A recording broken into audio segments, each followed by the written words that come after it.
Saudamos todos os nossos amigos e irmãos com a graça e a paz do Senhor Jesus e aqui estamos, mais uma vez, para juntos estudarmos a Bíblia.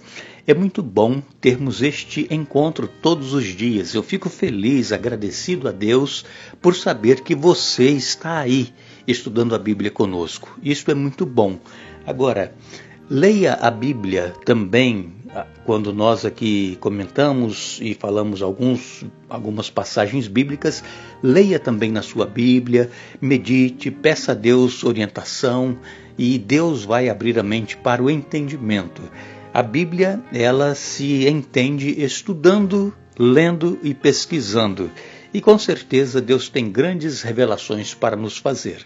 Agradecemos a todos vocês, amigos e irmãos, que estão acompanhando em várias partes do mundo. Que Deus os abençoe, que Deus os ajude, os fortaleça, que Deus lhes dê a vitória que você está precisando para a sua vida. Agradecemos a todos vocês também que escrevem para o canal Hora Tranquila, dizendo de onde estudam a Bíblia conosco. E nós queremos aqui mandar um alô especial para Mara Terezinha Tavares, é de Conceição do Macabu, em Rio de Janeiro. Lucimar Stork é de Ribeirão, Laranja da Terra. O seu esposo Wilson Kister e também as filhas e as suas famílias, a Claudineia, a Alessandra e Raquel. Lucidalva Assis é de Catu, na Bahia. Também a Vani Moura da Silva é de Vila Carmela, em Guarulhos. Maria José de Juazeiro do Norte, no Ceará. E todos os demais que nos escrevem, nós agradecemos, mandaremos alô para vocês também. Que Deus esteja abençoando a todos e iremos orar. Pai nosso que estás nos céus, te damos graças pela vida, por este dia que estamos tendo e também te damos graças pelo momento que vamos ter agora estudando a tua palavra. Pedimos a unção do teu Espírito Santo para que possamos compreender a tua palavra e que possamos também colocá-la em prática em nossa vida. Abençoa, ó Pai, cada um dos nossos amigos e irmãos onde quer que se encontram, todos aqueles que pedem orações. Tu sabes os problemas que cada um enfrenta, sabe as suas lutas, necessidades. Conceda, Senhor Deus, as bênçãos, a vitória, conforme a tua vontade, e que tudo seja para a honra e glória do teu santo nome. É o que te pedimos e agradecemos em nome de Jesus. Amém. Vamos então continuar o estudo do capítulo 11. Como eu disse ontem para vocês, é um capítulo que não é muito fácil de se entender. Este é uma sequência da visão do capítulo 10, que Daniel teve aquela visão, e é um texto desafiador para todos nós, mas com estudo, com oração, Deus vai nos concedendo a iluminação do Espírito Santo e nós vamos entendendo a palavra de Deus. E eu quero frisar uma vez mais, todos estes nomes que nós citamos aqui, todas essas datas que nós falamos, de períodos que foram governados por esses reis, já estava profetizado, Deus já havia revelado através da visão, e tudo se cumpriu. E por que então nós devemos sempre estudar essa questão de nomes, de lugares, de eventos históricos? Por quê? É exatamente, irmãos, porque nós aprendemos que a profecia ela foi cumprida como previsto pelo mensageiro divino. A palavra de Deus, ela nunca falha. E nós também, quando nós estudamos a história, quando nós estudamos a profecia, nós vemos que Deus, ele é o Senhor da história. Deus, ele está no controle. É o tema que nós estamos estudando estas semanas todas no livro do profeta Daniel. Deus, ele está no controle. Nada, irmãos, que acontece conosco está fora do controle de Deus. Às vezes, passamos situações em nossa vida porque nós fizemos escolhas erradas, mas Deus, ele tem o controle. Se nós nos voltarmos para Deus, nos humilharmos, pedirmos perdão, procurarmos pelo poder do Espírito Santo mudar de vida, viver uma nova vida com Cristo, Deus, ele cumpre o propósito dele em nossa vida.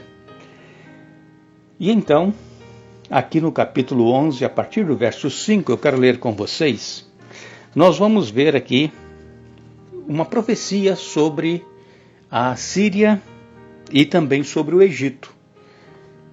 Daniel 11, a partir do verso 5, o rei do sul se tornará poderoso, mas um de seus oficiais se tornará ainda mais poderoso e governará seu reino com grande força. Alguns anos depois será formada uma aliança entre o rei do norte e o rei do sul.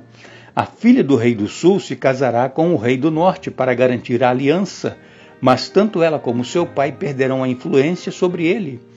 Ela será abandonada junto com aqueles que a apoiam.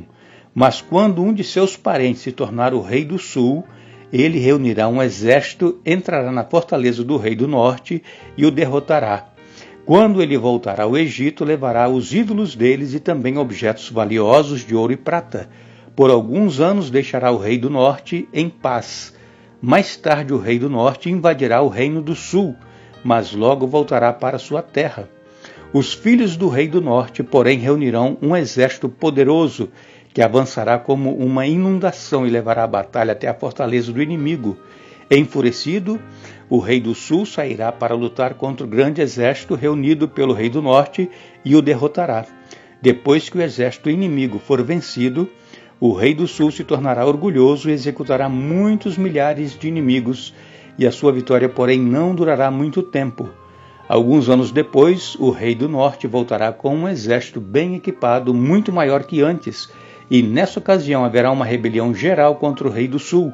Homens violentos de seu povo, Daniel, se juntarão a eles em cumprimento desta visão, mas serão derrotados. Verso 5 até o verso 14 eu li aqui. Aqui, irmãos, nós encontramos uma profecia exatamente falando do rei do norte e o rei do sul. E quem seria estes reis do norte e o rei do sul? Nós dissemos ontem para vocês que Alexandre o Grande, ele faleceu, com 32 anos, ele tinha um grande império, e este império então foi dividido entre seus 4 generais. E 2 desses generais, Seleuco, ele ficou com a área da Síria, no norte, e Ptolomeu, o outro general, ficou com a parte do sul, que era o Egito. E então eles conseguiram estabelecer ali dinastias que lutariam entre si pelo controle da terra. É por isso que vem falando aqui do rei do norte e rei do sul. A briga entre esses 2 generais, um na Síria e o outro no Egito.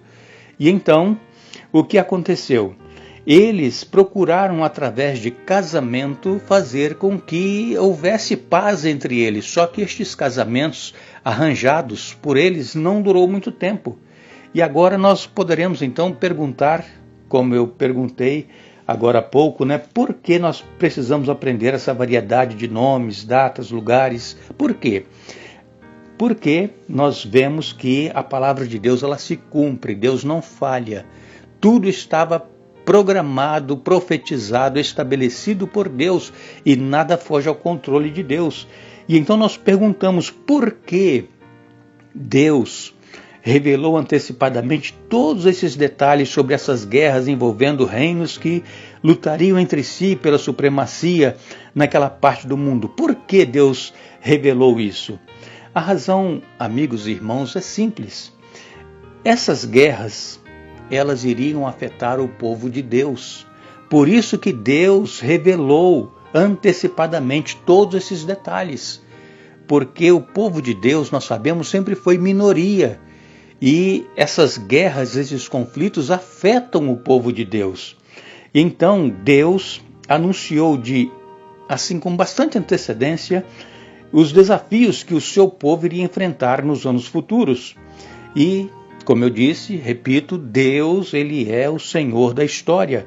E quando nós comparamos o registro profético, o que está aqui na Bíblia, com os eventos históricos, nós podemos ver novamente que a palavra profética ela foi cumprida.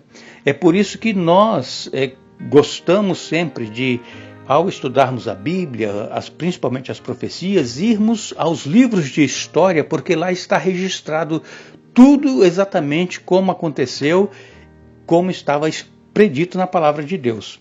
Então, O que nós podemos ver aqui nessa questão de Deus revelar antecipadamente tudo o que iria acontecer, Deus revelou que os gregos eles iriam lutar entre si e que o Senhor ele conhece o futuro. Então Deus, amigos e irmãos, ele é digno de nossa confiança. Deus é um Deus grande. Deus não é ídolo fabricado pela imaginação humana.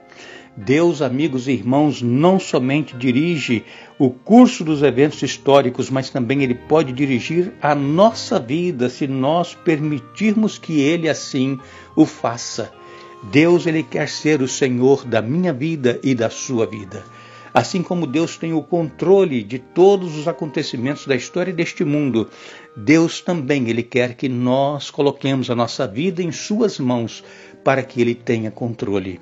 E ainda, durante esta semana, nós iremos ver aqui mais alguns detalhes deste capítulo 11 do profeta Daniel, que o povo de Deus, ele ainda neste momento em que nós estamos vivendo da história deste mundo, o povo de Deus voltará a ser perseguido. E nós que conhecemos a palavra de Deus, mas que porventura estamos vivendo longe de Deus, nós precisamos estar atentos e nos voltarmos para Deus, porque Deus ele vai se levantar e vai colocar um fim em todas as coisas e vai levar o seu povo fiel para viver com Ele eternamente. Então amanhã nós voltaremos dando sequência a este estudo, mas não nos esqueçamos que nós, segundo a sua promessa, aguardamos novos céus e nova terra nos quais habita a justiça. 2 Pedro capítulo 3, verso 13. Que Deus nos abençoe.